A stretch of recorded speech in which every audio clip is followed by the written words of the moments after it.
right now on 5 on your side at 10. After yesterday's significant warmth and wind, we're seeing a change. And of course, it's a little cooler than it was yesterday, but still felt pretty good. And you'll see what's behind it.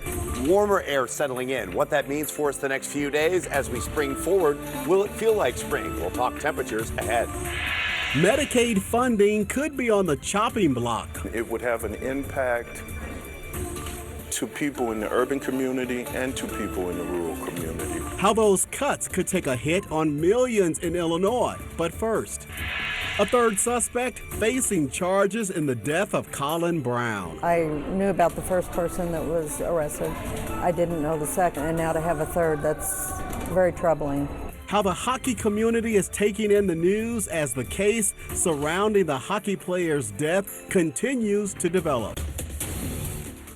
Good evening, everyone. I'm Robert Towns, and a third person is facing murder charges in connection to the deadly shooting of CBC hockey player Colin Brown. 5 on your side's Andy Krall has more details from investigators and the local hockey community still continuing to rally together. A grand jury indicted 27-year-old Diamond Balcom Thursday on several charges, including first-degree murder. A source tells us she's the sister of Donovan Balcom Jr., who also faces charges in the November shooting on I-55 that killed 16-year-old Colin Brown. I didn't even know there was a second person. As open skate and practices at Centene Community Ice Rink rushed by Saturday, people like Kathy Swearingen, who have been following the ripples of Brown's death, reacted to the latest update as she watched her 10-year-old great-grandson Oliver and grandson Jeremy Kirby play Brown's beloved game. I knew about the first person that was arrested. I didn't know the second, and now to have a third, that's very troubling, very sad. It was back in January when Centene hosted a pair of memorial games for Colin Brown. Now, 2 months later, with a third suspect being charged in the deadly case, hockey families tell me that they're still heartbroken, but unsurprised by the closeness brought by the sport. Very sad story, but I do know that the hockey community is very tight-knit and support their own, so it sounds like I didn't know him or his family personally, but it sounds like they've had a lot of support. Colin and his dad Calvin were heading home from a hockey game when he was hit by a stray bullet near Loughborough. Besides the two Balcoms, Garrett Jordan is still charged with first-degree murder along with other counts. With each new development, the hockey community is recognizing how much Colin's former CBC and African Americans teammates are leaning on each other, along with his family. They are very close. They're very team-oriented, and so they support their own. Andy Krall, 5 on your side. Diamond Balcom is currently being held in the Jefferson County Jail without bond. Officials say her bond hearing will likely be on Monday. St. Louis police shot a man this morning during an attempted arrest. This happened off Kings Highway in North City. Officers say they got an alert that a car wanted in connection with a stealing incident was spotted in the area around 1 this morning. Now, when police tried to make a stop, the suspect tried to get away. He crashed in front of a home and tried hiding in a nearby yard. When an officer tried to take the suspect into custody, the officers started firing shots. The suspect was seriously hurt and taken to a hospital. The police officers were not hurt. Police found a gun in the vehicle plus 2 women. We will definitely continue to update this story as we learn more. A woman is behind bars tonight facing charges for a triple shooting outside of Central West End Walgreens. Police arrested 19-year-old Markayla Marbley after yesterday's shooting. Officers found the 3 victims in a nearby parking lot. Investigators say a fight broke out between 2 of the victims before police say Marbley fired shots. The 2 people fighting, which included the suspect's brother and a Walgreens employee who was trying to break up the fight, were shot. Marbley is facing assault and armed criminal action charges. She's being held without bond at the City Justice Center. House Speaker Mike Johnson unveiled a short-term spending bill that would avoid a government shutdown by the end of next week.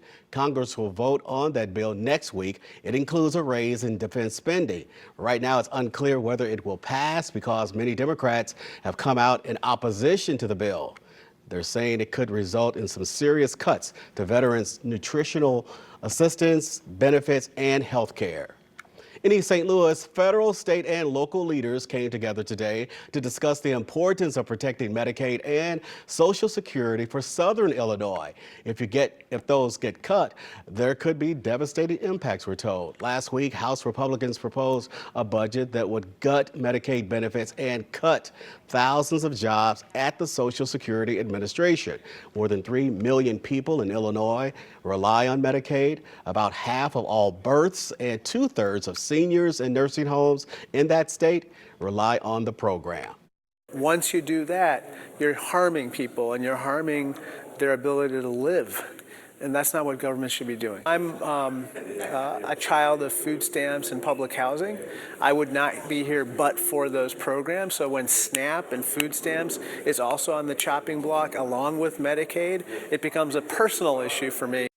Members of Congress are asking people to call their elected officials and tell them how you feel about these cuts before the upcoming vote. Union members rallied in Florissant today to protest recent federal worker layoffs. This happened outside the Florissant post office. They say they're against the actions taken by the Department of Government Efficiency, run by Elon Musk. Protesters say today's rally is about demanding respect for government workers and the essential services they provide across the country. We live paycheck to paycheck as government employees. Not only does this affect us, the people that are actually working and being put on RIFs or mass firings and terminations, but it also affects the people who are left behind to pick up the pieces. American Federation of Government Employees is one of the largest unions representing federal employees. Protesters say it's already filed several lawsuits against the administration. A local pastor is set to appear on HGTV's Hometown Takeover tomorrow night to celebrate the town he once called home for about 14 years. Pastor George Miller, who now lives in Sunset Hills, was originally from Long Island, New York. He relocated to Sebring, Florida back in 2010 to pursue his calling as a pastor. That tight-knit community is getting a 6-week-long facelift on the show. The gift of Sebring is how relational it is. In Sebring, it didn't matter so much who you were. It was, are you authentic? How do you treat others? And do you show respect to those around you? You can catch that episode tomorrow night at 7. It can also be streamed the next day on Max. Tomorrow is your last chance to catch a glimpse of the Missouri Botanical Garden Orchid Show. The garden showcased more than 5,000 orchids representing nearly 700 species this year from all across the world. About 1 out of every 10 are endangered. You can check out the historic display tomorrow at the Visitor Center Conservatory from 9 a.m. to 5 p.m. The Orchid Show returns, of course, next year. A major mayoral endorsement. This to me really speaks to a unifying component of our city. The group now backing Kara Spencer. And as reports show, unemployment is up. Scammers are sinking their teeth into people seeking jobs. The more emotions we're feeling, the more likely we are to take a step with one of these. The latest scheme, peddling fake jobs via text. We'll start off next week some 15 to 25 degrees above our average. What that means for us to start off the week and how long we can continue to feel like spring into early next week. We got a major update today in the race for St. Louis Mayor. Kara Spencer just secured a major endorsement from the City Democratic Central Committee. This morning, the committee voted to back the alderwoman against the current Democratic Mayor, Tashara Jones. Top officials from all 14 wards in the city gathered for that vote ahead of the April 8th election, and it's a rare move. The group has historically backed the incumbent Democratic mayor. The DCC chair says they wanted to endorse a candidate after the nonpartisan primary. I think it's kind of unprecedented in my experience that the sitting Democratic mayor would not gain the endorsement of their own party, of the Democratic Party. And I just think that speaks to Alderwoman Spencer and the effort she's made to unite us as a city. That says a lot that we need new leadership and we need a change in room 200. The DCC also endorsed incumbent comptroller Darlene Green over her South City challenger, Donna Barringer.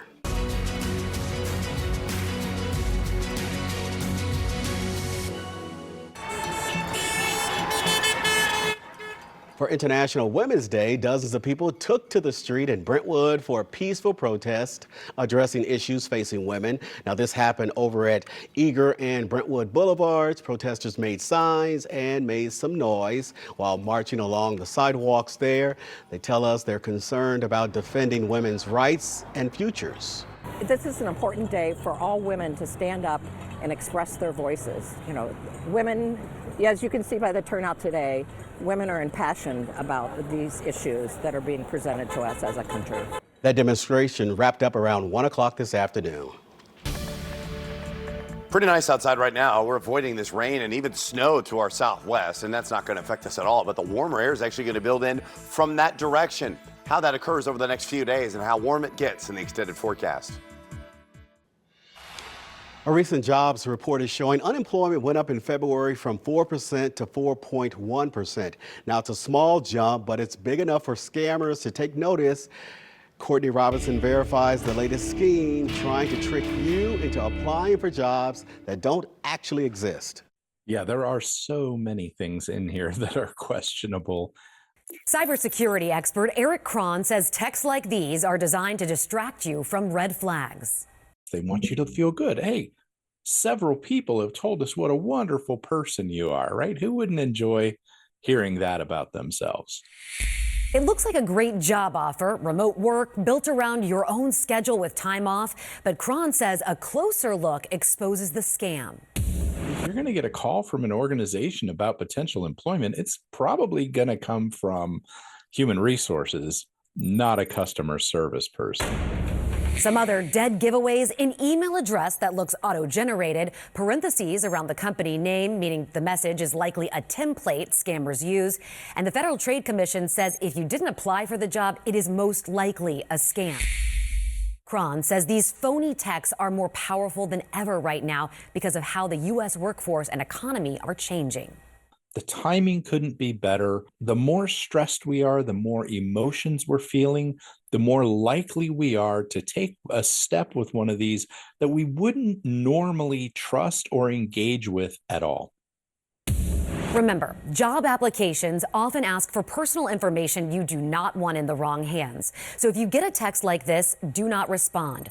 Home Depot tells us they only hire through an online career portal, which is also the case for most other major employers. With your Verify, I'm Courtney Robinson. Today, the Red Cross and St. Louis Fire Department teamed up to install about 1,000 free smoke alarms across the city. Now, it's part of a twice-a-year initiative to piggyback off daylight saving time when the clocks spring forward and fall back. They're asking people to test and turn, meaning to check your smoke alarms while setting your clocks back this weekend. The Red Cross is also stressing that you have an exit plan in place, that's in case a fire breaks out, and definitely replace any smoke detectors that are 10 years or older.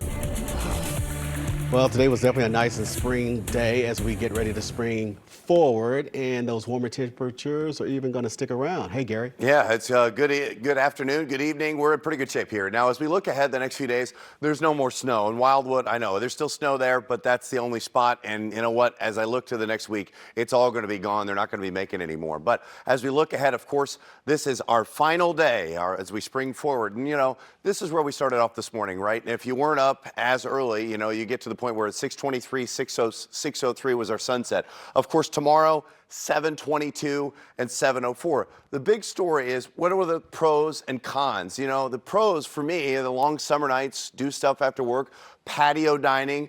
You know, the cons are the fact that you lose an hour's sleep, which I'm not necessarily looking forward to because I'm still going to get up in the morning. And then kids don't care. It also puts us in a funk for a few days. But you know what? I'm here to tell you right now, I'm going to get on my soapbox because we actually can do that.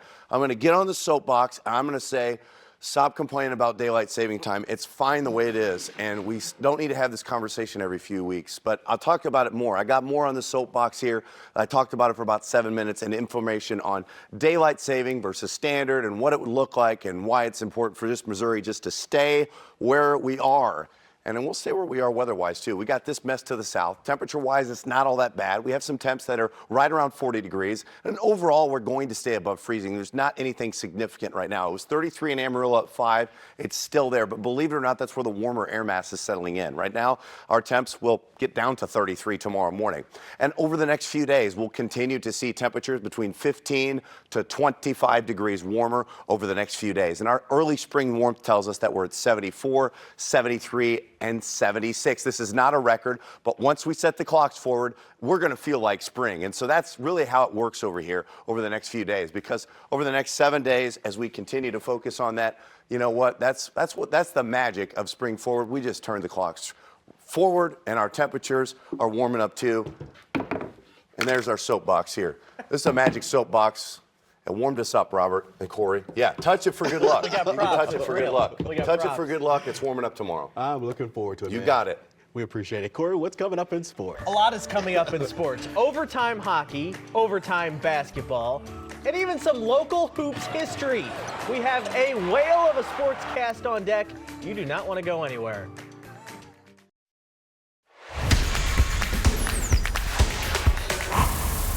California has been pretty good to the St. Louis Blues. They won their first 2 games out in Cali, and like that win against the Kings so much on Wednesday, they decided to try for another one tonight. Oh yeah, they are also just 2 points out of a playoff spot. Plenty of reasons for Jim Montgomery to smile these days. This was a smile at first. Looks like Braden Shen gets the Blues on the board 30 seconds in, but we have to go to the replay, and they say the puck didn't quite cross the goal line. No goal. Of course, the Kings would capitalize in the first. Anze Kopitar, that's a tip-in, 1-0 LA. Blues answer in the third. Nick Leddy from the blue line. What a shot. We're tied at 1. This game went into overtime, but didn't last long in OT. Quentin Byfield scores 30 seconds to steal that extra point away from the Blues. Here's a sad John Hamm cutaway as the Blues lose 2-1. March is about basketball, and we had a lot of it on the menu today. From senior send-offs to chances to clinch spots in the big dance, it was a packed schedule on the hardwood. First, a matchup for a bid in the big dance, SIUE and SEMO in the OVC Championship. Brian Baroni looking to get SIUE's first ever NCAA tourney bid. Tied at 38 in the second half. Declan Dillon breaks that tie. Then Ring Malith went off. Big time 3, Cougars up 10. Malith then gets the loose ball, goes coast to coast, and won. The SIU fans who made the trip are going crazy in the stands. Historic night for SIUE in a couple of ways. With that free throw, Rayshawn Taylor became the all-time scoring leader in program history at any level of competition. And with that buzzer, the Cougars are going to the big dance for the first time ever. They beat SEMO 69-48. What a story in Edwardsville. Senior night at SLU with the Bills hosting Duquesne, and the seniors made the most of it. Gibson Jimerson, SLU's all-time leading scorer in his 6th season as a Billiken, had quite the send-off. 35 points, 5 threes. He was on fire.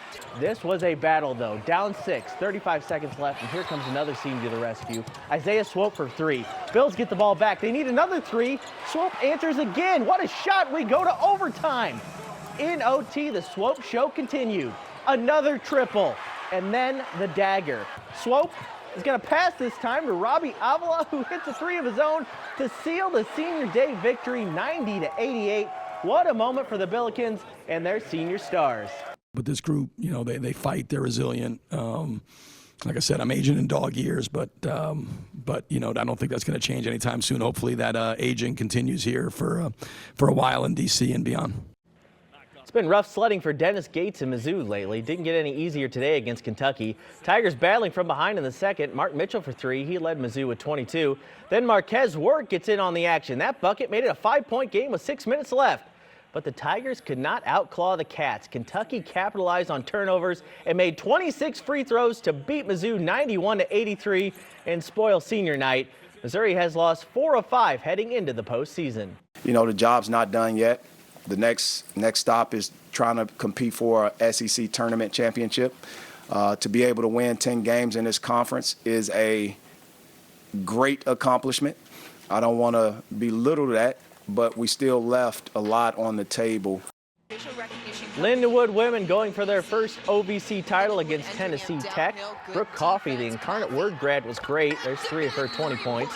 Tied at 70, Lions just could not get the game winner to go in regulation, so we went to overtime in this one. And in OT, Tech came out on top. They win 82-76 despite a great effort and a great season from the Lions. Taking flight. Card Spring Training, sponsored by Wood Basement Systems. Cardinals and Nationals in West Palm Beach. Steven Matz on the mound. He was all right. 4 innings, 3 strikeouts, 2 runs allowed. Play of the day came on the base pass. Top prospect J.J. Weatherholt going to steal third base. And he just makes everything happen. The ball goes into the outfield, and he gets to waltz on home. Thomas Ajayci also had 2 hits as the Cardinals win 5-3.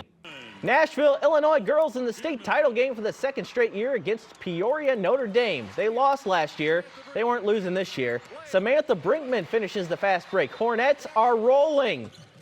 Michaela Gasecki gets a late and 1. That extended the lead, and Nashville cruises to the Class 2A state title 55-29 over Peoria Notre Dame. And back to SIUE for a second. First time in their history they're going to the NCAA tournament. They're actually the first team in the country to punch their ticket. They're the first ones into the field. Just a great story over there. A lot of emotions coming out. It's been a long time coming. Happy for everybody in Edwardsville. Yeah, I love that. It's very impressive, huh? Awesome. Hey, Gary, you got a final look at the weather? Yeah, they talk about that spring forward tonight? Yeah, we're springing forward right into it. You know, we're just hours away, and it really depends on how many hours you look at. You know, when it hits 2, it's going to be 3. So that's, you know, not the greatest. But 63, 74, 76. We're close to 80. I'm looking ahead at Friday and Saturday. That's my next real chance for rain. But, you know, like I said, it's don't fight it. Oh. Don't fight it. Soapboxes. The soapbox is there. Touch it for good luck before you go to bed. I'm going to expect props every night now. Well, Saturday, you never know what you're going to get on a Saturday. You know what I mean? We love it. Keep it coming. And that's it for 5 on your side at 10 on that soapbox note. But your local news and weather are always available on 5+. Saturday Night Live is coming your way next. Enjoy your evening.